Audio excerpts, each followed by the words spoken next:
আসসালামু আলাইকুম। আমি ডক্টর মোহাম্মদ রাশিদুল হাসান, সহযোগী অধ্যাপক ও বিভাগীয় প্রধান হিসেবে ইউএস বাংলা মেডিকেল কলেজে আছি। লেজার মানে হচ্ছে light amplified by stimulation of emission and radiation. তো লেজার সম্পর্কে আজকাল সবাই জানতে চায়। লেজার দিয়ে আসলে আমরা কি করব, লেজারে আসলে উপকার কতটুকু বা ক্ষতিকর, আসলে লেজার দিয়ে কি কি রোগ করা যায়, পরবর্তীতে আসে কিনা, সব মিলে একটু আলোচনা করা। লেজার হচ্ছে এমন একটা মেশিন যে মেশিন দিয়ে বিভিন্ন ওয়েভলেন্থ বা তরঙ্গদৈর্ঘ্যের লাইট বের হয়।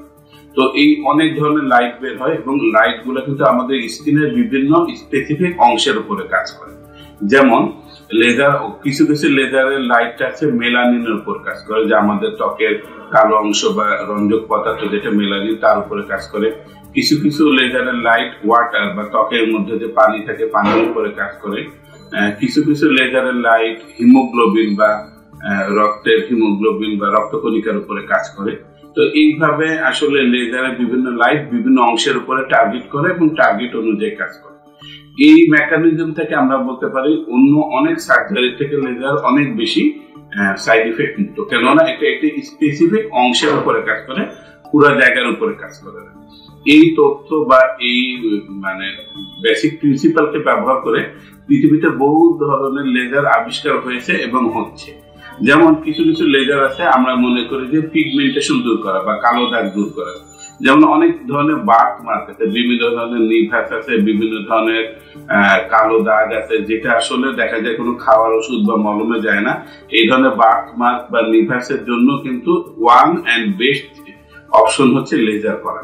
তো লেজার যখন করবেন, তো লেজারকে সাধারণত লেজার কিন্তু একটা সেটিং এ হয় না। লেজার সম্পর্কে, সব ধরনের লেজার সম্পর্কে সাধারণত রোগের লক্ষণ, তীব্রতা, দীর্ঘমেয়াদী কতদিন হচ্ছে, এটার উপর ভিত্তি করে আমরা ঠিক করে থাকি যে কত সেশন লাগবে, কতদিন পর পর লাগবে এবং লেজার করার পরে আপনি কতটুকু ইমপ্রুভমেন্ট পাবেন। তো এই ক্ষেত্রে যেমন আমরা প্রথমে নিভাসের কথা বললাম, কিছু কিছু লেজার আছে আমাদের ত্বকের বিভিন্ন স্কার, যেমন একনি স্কার, হাইপারট্রফিক স্কার, কিলয়েড, বিভিন্ন ধরনের সার্জারি করার ক্ষেত্রে আমরা এই ধরনের লেজার ব্যবহার করে থাকি। কিছু কিছু লেজার আছে যেমন আমাদের শরীরের বার্থ মার্কের মধ্যে অনেকগুলো লাল ধরনের বার্থ মার্ক থাকে, যেমন হেমানজিওমা, পোর্ট ওয়াইন স্টেন, এইসব ধরনের দাগ দূর করার জন্য আরেক ধরনের লেজার ব্যবহার করা হয়ে থাকে। কিছু কিছু লেজার আছে যে বিভিন্ন ধরনের আঁচিল, যেমন আঁচিল কাটার জন্য কিন্তু আমরা লেজার ব্যবহার করে থাকি। অনেক সময় মুখের বিভিন্ন ধরনের কালো দাগ আছে, যেমন ফ্রিকেল, ডিপিএল, এগুলো দূর করার জন্য লেজার ব্যবহার করা হয়ে থাকে। কিছু কিছু লেজার আছে যেমন মেয়েদের ক্ষেত্রে অনেক বেশি পশম হয়, অবাঞ্ছিত লোম তৈরি হয়, হার্সুটিজম, এটার জন্য লেজার ব্যবহার করা হয়। তো লেজারে এখন কিছু কিছু লেজার আছে যে মেলাজমা বা এরকম মেস্টার জন্য লেজার ব্যবহার করা হয়ে থাকে। তো লেজার আসলে যত বেশি আবিষ্কার হচ্ছে এবং এটি অনেক কস্টলি একটি ইনস্ট্রুমেন্ট, এবং আমাদের দেশে তার মধ্যেও পৃথিবীতে আবিষ্কৃত বেশিরভাগ লেজারই বাংলাদেশে চলে এসেছে। এবং লেজারের এই জন্য একটা লেজার দিয়ে সব ধরনের চিকিৎসা করা সম্ভব না, এবং একই রোগের বিভিন্ন টাইপের নেচার অনুযায়ী লেজারের কাজের উপরে বিভিন্ন ধরনের ফলাফল পাওয়া যায়। এই জন্য লেজার কিন্তু, আমি প্রথমে যেটা বললাম, লেজার কিন্তু ক্ষতিকর না, আর উপকারী জিনিস। এটা থেকে ক্যান্সার, আলসার বা পরবর্তী কমপ্লিকেশন হবে না।